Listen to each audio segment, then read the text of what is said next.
এটি বাহরাইনের এখনকার বাস্তব চিত্র, যেখানে সাধারণ মুসলিম জনতা উল্লাসে ফেটে পড়ছে, কারণ আমেরিকার বিশাল সামরিক ঘাঁটিতে আঘাত হানছে ইরানের মিসাইল। একবার চিন্তা করে দেখুন তো, ঠিক কতটা ক্ষোভ আর হতাশা জমে থাকলে একটি দেশের সাধারণ জনগণ নিজেদের মাটিতেই বিদেশি মিসাইল আঘাত হানের পর এমন উল্লাসে মেতে ওঠে। বাহরাইনের সাধারণ মানুষ আজ তাদের সরকারের উপর চরমভাবে ক্ষুব্ধ। বছরের পর বছর ধরে তাদের চোখের সামনে ফিলিস্তিন ও মধ্যপ্রাচ্যে মুসলিমদের রক্ত ঝরছে, আর তাদের সরকার পশ্চিমা শক্তির সাথে হাত মিলিয়ে চলেছে।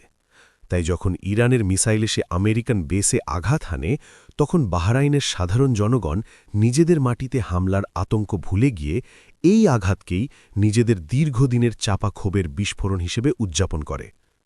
যখন ঐক্যবদ্ধ হওয়ার সবচেয়ে বেশি প্রয়োজন, তখন এই সরকার নির্লজ্জের মতো ইসরায়েল এবং আমেরিকাকে সব ধরনের কৌশলগত সহযোগিতা করে যাচ্ছে। আপনারা অনেকেই হয়তো জানেন না, আমেরিকার নৌবাহিনীর অত্যন্ত গুরুত্বপূর্ণ এবং মধ্যপ্রাচ্যের সবচেয়ে বড় ঘাঁটি ফিফথ ফ্লিট, ইউএস নেভিজ ফিফথ ফ্লিটের সদর দপ্তর এই বাহরাইনেই অবস্থিত। চলুন আন্তর্জাতিক মিডিয়া এই ঘটনা নিয়ে কি বলছে তা একটু দেখে নিই। স্ক্রিনে থাকা এই আর্টিকেলে পরিষ্কার লেখা আছে, Bahrainis have been filmed cheering like it's New Year's fireworks as a new barrage of Iranian missiles hit a US base in Bahrain.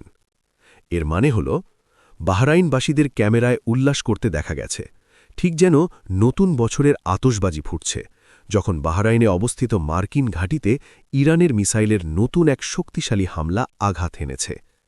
একবার ভাবুন, নিজেদের দেশে ভিনদেশী সামরিক ঘাঁটিতে হামলা হচ্ছে, আর সাধারণ জনগণ নতুন বছরের মতো আনন্দ করছে।